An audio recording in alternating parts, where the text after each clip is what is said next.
तो मैं सम्राट अशोक क्लब की तरफ से तहे दिल से अपने मुख्य अतिथि डॉक्टर नवल किशोर साकी जी का आदर करता हूं, सम्मान करता हूं और आप आए हम लोगों के बीच, इसके लिए कृतज्ञता व्यक्त करता हूं आपकी। और हमारे बीच माननीय विधायक मन्नू अंसारी जी, आपका पूरा परिवार ही सम्राट अशोक क्लब से जुड़ा रहा है और हमेशा किसी न किसी रूप में, किसी न किसी तरीके से सम्राट अशोक क्लब के विचारधाराओं को आगे बढ़ाने में आपका पूरा परिवार ही मददगार रहा है।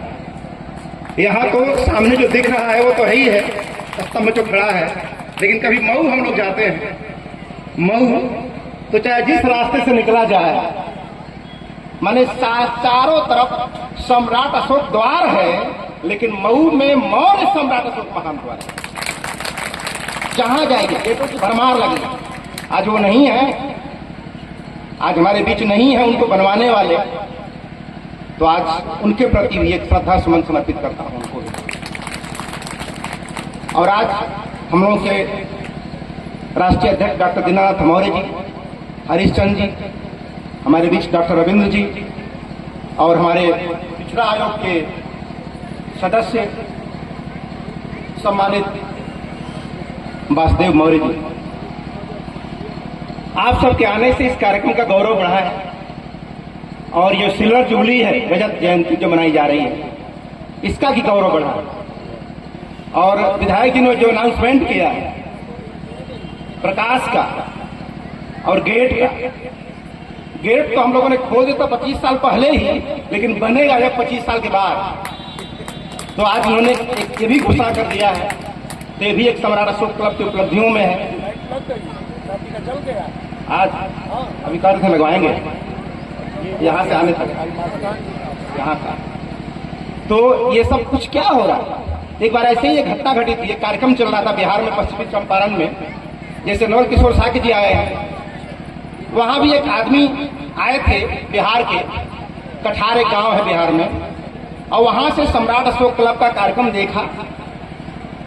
और उस समय मैं बोल रहा था, जब सुनकर पूरा स्पीच गए तो अभी आधा रास्ता पहुंचे होंगे पटना, तब तक फोन आया कि सम्राट अशोक क्लब की छुट्टी पर एक कागज लिख के बना के दीजिए आप लोग। और वो कागज लिख कर दिया गया। इसके बाद कागज पहुंचने के बाद एक बड़ा कार्यक्रम है पश्चिमी चंपारण में, और पहली बार मुझे मुख्यमंत्री नीतीश कुमार जी के मंच पर एज चीफ स्पीकर बोलने का समय मिला। 1 घंटा मैंने बोला। मुख्यमंत्री जी ने बड़े शालीनता से सुना उस कार्यक्रम हमारे बातों को, लेकिन मैं अपनी स्पीच में अशोक की छुट्टी की बात बोली थी, लेकिन अपने पूरे स्पीच में एक लाइन भी चर्चा नहीं किया छुट्टी की। तो हमने कहा सुने नहीं थे क्या मैं बोला हूं तो। लेकिन चुनाव खत्म हुआ और पहला ही सत्र बिहार का लगा होगा विधानसभा का, और सम्राट अशोक की छुट्टी घोषित हो गई। आज आप लोगों को लगता है कि ऐसा ही कुछ क्षण यहां भी हो रहा है। आज यहां भी किसी नेता के प्रतिनिधि बैठे हैं हमारे बीच, और निश्चित रूप से यह मैसेज अगर पहुंचेगा वहां, तो शायद बिहार वाली घटना दोहरा दी जाएगी, और घटना दोहरा गई तो दोहराते दोहराते एक दिन लाल किले से भी बात हो जाएगी।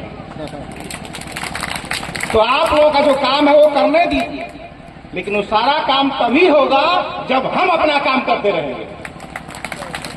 हम अपना काम करते रहेंगे तभी ये काम होना है, क्योंकि ट्रैक्टर की टाली ऊपर से नहीं उठती है, दिखती है ऊपर से उठती हुई, लेकिन उठती है तब जब नीचे जकवा लगा के पेरा जाता है। तो हम लोग काम के और जग लगा के पेरते रहना है, और टाली उठते उठते अपने आप उत्तर प्रदेश, लखनऊ, दिल्ली पहुंचा। तो आज का जो विषय है 25 साल जो मनाया जाए, मैं सम्राट अशोक क्लब के सारे वर्दी के कार्यकर्ताओं को तहे दिल से अभिनंदन करता हूं, स्वागत करता हूं। और इतनी ज्यादा संख्या में ड्रेस में लोग हैं। ड्रेस कोड अपने आप में समर्पण के प्रतीक है। किसी उद्देश्य के लिए हम समर्पित हैं, इस बात का प्रतीक ड्रेस होता है। नहीं तो पुलिस तो वर्दी उतारने पर भी रहेगा, लेकिन पुलिस माना जाता है तब जब वर्दी पहन के आता है तब। तो ये धीरे जो शुरुआत हो गई 28-29 साल से जो कारवां ये चल रहा है लोगों से मिलने और मिलाने का, आज यह कारवां धीरे धीरे अपने अंजाम तक पहुंच रहा है। आज का जो विषय है, 5 मिनट में बोलूंगा। आज का जो विषय है सम्राट अशोक का धम्म व दर्शन और आज की प्रासंगिकता क्या है उसमें। तो इस विषय के रखने वालों को मैं बता देना चाहता हूं कि परिस्थितियां बदलती हैं, सरकारें बदलती हैं, व्यवस्थाएं बदलती हैं, लेकिन मानवीय संवेदनाएं कभी नहीं बदलती हैं। जैसे 100 साल पहले दर्द होने पर हम रोते थे, 100 साल बाद भी दर्द होने पर वैसे ही दुख होता है।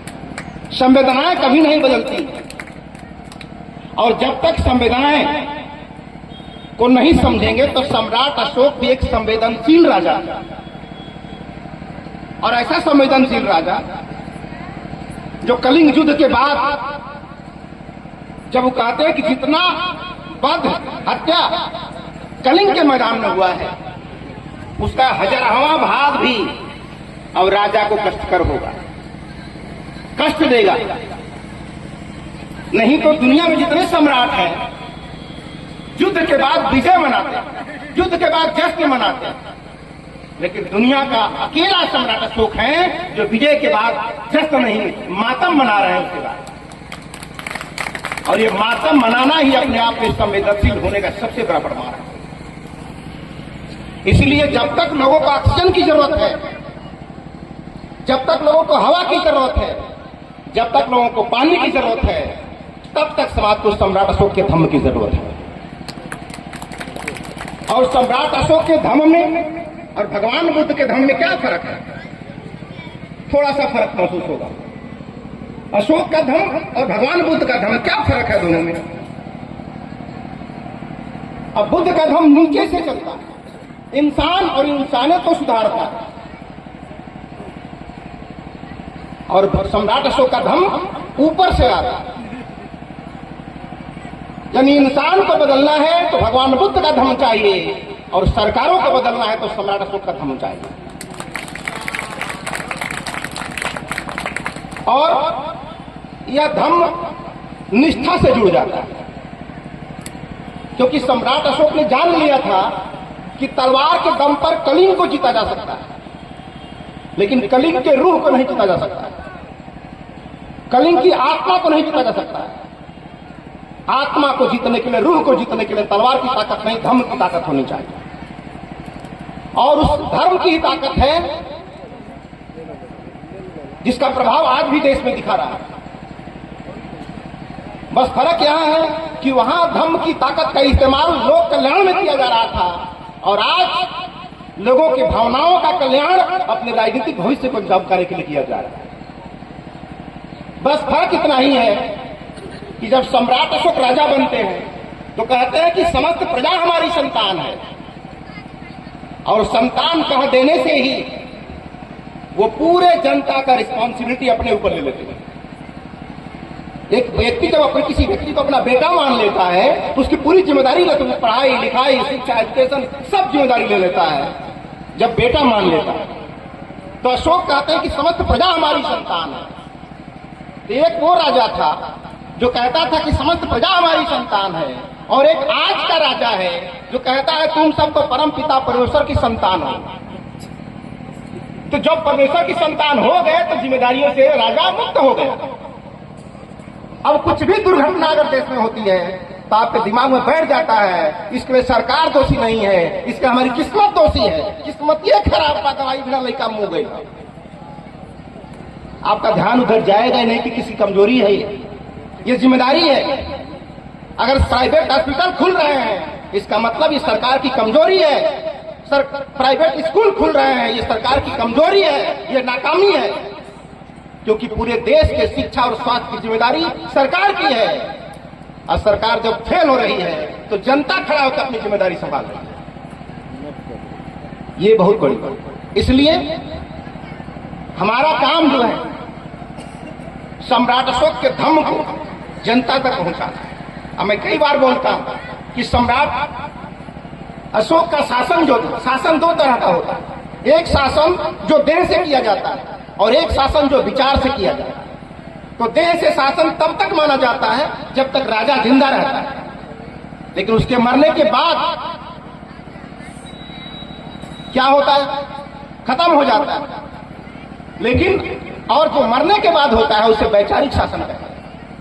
और आज भारत में जब तक अशोक जिंदा थे तब तक उनका दैहिक शासन चल रहा था पूरी दुनिया पर, लेकिन उनके मरने के बाद आज आजादी के बाद जो हमारे राष्ट्रीय ध्वज में अशोक चक्र है और राज मुद्रा पर अशोक स्तंभ है, ये इस बात का प्रूफ है कि दैहिक शासन भले खत्म हो गया होगा लेकिन वैचारिक शासन सम्राट अशोक का आज भी चल रहा है। बस फर्क इतना ही है कि हमको एक्टिवेट होने की जरूरत है। सिम लगा है मोबाइल में, एक्टिवेट नहीं होगा तो काम नहीं होगा, कोई मैसेज आएगा जाएगा नहीं, अशोक चक्र घूमता रहेगा। अब अभी पास आकाशवाणी से कार्यक्रम आ रहा है कि नहीं आ रहा, लेकिन आपको सुनाई दे रहा है?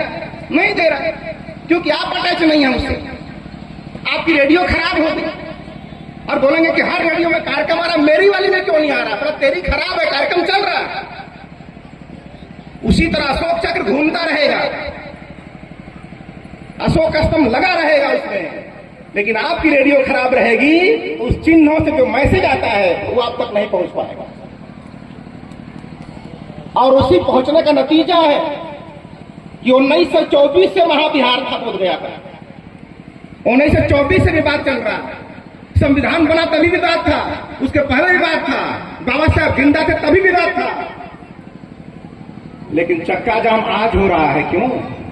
क्योंकि रेडियो काम करने लगी है।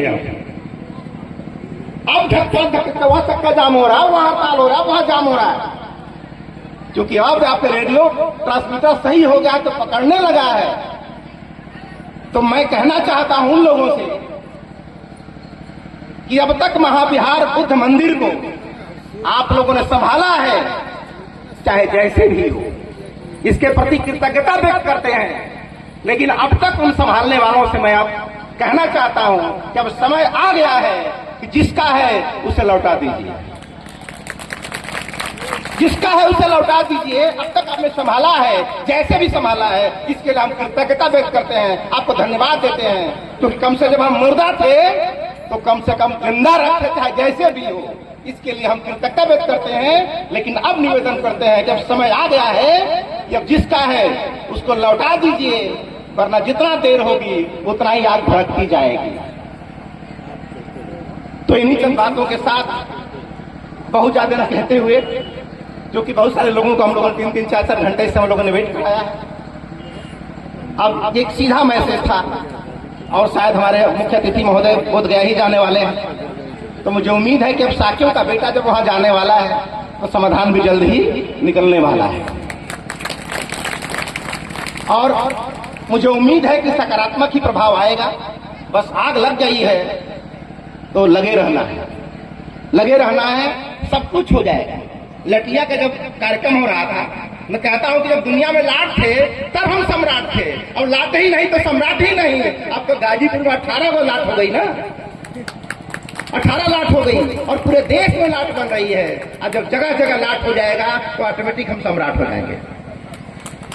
लाट होगी तभी क्योंकि चित्र से ही चरित्र का निर्माण होता है, चित्र से ही चरित्र बनता है। जब बाहर निकलोगे तो क्या, अब यहाँ टोडापुर के लोग बाहर निकलेंगे तो क्या देखेंगे? रोज ये क्या है, ये लोग देखेंगे तो बेटा पूछेगा, जो नाती पोता वाला छोटा बच्चा होगा, पापा ये क्या है, पापा ये क्या है? तो पापा बताते रहेंगे ये क्या है, बताते ये लाट है, किसने बनवाया, ये क्या चीज है? तो अनकहे ही आपको कहना पड़ जाएगा उसे। तो जो चीजें बार बार सामने दिखती हैं उसी की चर्चा होती रहती है, उसी का संस्कार हमारे मन में आता है। तो आज इस तरह से सारी चीजें बन रही हैं। और उसी तरह लटिया की लाट जब थी तो बहुत सारा उल्टा सीधा सवाल लिखा गया था। लोग बोलते थे बवाल काहे नहीं कर रहा, बवाल काहे नहीं कर रहा हो लटिया महोत्सव को लेके। लेकिन हम लोगों ने लोगों के दिलों में जगह बनाने की कोशिश की और कई लाख लोग इकट्ठा होने लगे। अब बोर्ड हमने नहीं बदला, बोर्ड खुद ही PWD ने बड़का बोर्ड लगा दिया, ये सम्राट अशोक का लठिया धर्म स्थल है, बिना किसी बात की। तो लोगों में निष्ठा जगा दीजिए, सब चाहेंगे हो जाएगा, लेकिन बगैर निष्ठा के कुछ नहीं होगा। और हमेशा हमें ध्यान रखना चाहिए कि जिस व्यवस्था ने हमें अपमानित किया है उस व्यवस्था को फिर सम्मानित नहीं करना चाहिए। जिस व्यवस्था ने मुझे अपमानित किया है उसी को फिर जाके सम्मानित करने की कोशिश करेंगे तो आपके समर्थकों में भी संदेह पैदा होगा कि आदमी उधर वाला है कि इधर वाला है। ये भी ध्यान रखना हम लोगों को, क्योंकि भूला नहीं है तो सरकार बनी थी तो क्या हुआ था, कुर्सी के साथ क्या क्या हुआ था। एक बार जब हम अपमानित हो गए हैं हम, तो हमें ध्यान रखना चाहिए कि कोई भी खुराक, कोई भी एनर्जी मेरी तरफ से उस व्यवस्था को नहीं जाना चाहिए। नहीं तो विरोधी तो आपके है ही नहीं है, समर्थक भी आप नहीं रहेंगे। इसलिए हमेशा इस बात को ध्यान रखना चाहिए। तो जिनका कंसेप्ट क्लियर है वो क्लियर है, तो हमारा भी कंसेप्ट क्लियर होना चाहिए। अगर कंसेप्ट क्लियर नहीं रहेगा तो जनता भ्रम में हो जाएगी कि ये उधर वाला है कि इधर वाला, ये रावण है कि विभीषण है, पता ही नहीं चल पाएगा। भाई तो दोनों हैं। इसलिए इन बातों को हमें ध्यान रखना है और अपने अपने प्रमुखों को इस बात की जानकारी पहुंचानी है कि जनता में क्या चल रहा है। जनता का सही मैसेज पहुंचना चाहिए ऊपर तक। और आज आने वाले 5 तारीख को मैं धन्यवाद देता हूं नवल किशोर साकी जी को, जो अखिलेश यादव जी का नाम ले रहे थे, जिन्होंने अपने पार्टी के पैड पर पूरे हर पार्टी कार्यालयों में अशोक जयंती मनाने का निर्णय लिया है। अब पार्टी कार्यालय में जब शुरू हो गया तो संसद के कार्यालय में भी होने लगेगा धीरे धीरे। हमको कुछ नहीं करना है, मेरा काम खाली क्या है, हम सबका मिलकर जकवा पेरते रहना है, पेरते रहना, खुदे टलिया उठ के चली जाएगी वहां पर। लेकिन आप काम रोक देंगे तो वो नहीं कर पाएंगे जो लोग कर रहे हैं। वो करेंगे कि नहीं आपके ऊपर निर्भर है। आप इतनी आग लगा देंगे, इतनी ऊर्जा पैदा करनी है कि ऊपर वाला वही करेगा जो आप चाहेंगे। आज पटना में अशोक को कोई पूछता नहीं था, 2300 साल से अशोक उसी पटना में पाटलिपुत्र में है, कोई जानता तक नहीं था। लेकिन आज उसी पटना में होड़ लग गई है मनाने की, होड़ लग गई है मनाने की। तो ये आपके मेहनत का कमाल है जो होड़ लग रही है। अब चाहते हो आपका लेवल कितना ऊंचा हो, तो आपका मेहनत भी उतना ही ऊंचा होना चाहिए। अशोक ने लिखा शिलालेख में कि जो कुछ मैंने किया है बड़े पराक्रम के साथ किया है, और ये चोटी के पुरुषार्थ के बगैर संभव नहीं है, ये पत्थर पे लिखा हुआ है। तो आपको भी करना पड़ेगा, आपको भी बड़ा पराक्रम करना पड़ेगा, चोटी का पुरुषार्थ करना पड़ेगा। और चोटी का पुरुषार्थ करेंगे तो चोटी वाला सुनेगा, चोटी का पुरुषार्थ तो निचला वाला सुनेगा, ऊपरा वाला नहीं सुने। तो चाहते हो चोटी वाला सुने तो आपका पुरुषार्थ और मेहनत भी चोटी वाला होना चाहिए। इन्हीं चंद बातों के साथ आप लोगों ने 25 साल तक शानदार जयंती मनाई है, शानदार महोत्सव मनाया है, और टोडरपुर के उन समस्त लोगों का अभिनंदन करता हूं, आपके पुरुषार्थ को सैल्यूट करता हूं। किसी व्यवस्था को शुरू करना बड़ा आसान होता है, लेकिन उसको कंटिन्यू करना, चलाते रहना, यह बड़ा ही पुरुषार्थ और मेहनत का नतीजा होता है। तो निश्चित ही सम्राट अशोक क्लब टोडरपुर और अगल बगल के जितने भी क्षेत्रीय सम्राट अशोक क्लब हैं, आपके सारे लोगों का स्वागत अभिनंदन करता हूं कि आप लोगों ने 25 साल तक कंटिन्यू रखा। इसीलिए शुरू करना बहुत आसान है, लेकिन कंसिस्टेंसी किसी बात के लिए जरूरी है, कंसिस्टेंसी किसी काम के लिए जरूरी है। तो आप अगर लगातार लगे हुए हो तो कंसिस्टेंसी बनाए रखना। और सम्राट अशोक क्लब अपने आप में अनुशासन के लिए मशहूर है, अनुशासन के लिए मशहूर है। तो ये हमें ध्यान रखना है। और जितने वर्दी वाले लोग हैं इनको भी ध्यान रखना है कि मैं वर्दी किस लिए पहना, हमने वर्दी हमने किस लिए पहना है, हमें याद रहना चाहिए। तो ये सब चीजों को ध्यान रखते हुए इन्हीं चंद बातों के साथ हमारे बीच सम्मानित नवल किशोर जी आए, आपका स्वागत अभिनंदन करता हूं। और विधायक जी आए, आपका अभिनंदन करता हूं कि 25वीं स्वर्ण जयंती को आने से, आपके आने से यह कार्यक्रम में 4 साल लग गया है, इससे गौरव बढ़ गया है। इस दिन आप लोगों ने आकर के सम्राट अशोक क्लब का गौरव बढ़ाया है, इसके लिए सम्राट अशोक क्लब आप लोगों का आभारी रहेगा। बहुत बहुत धन्यवाद, बहुत बहुत थैंक यू।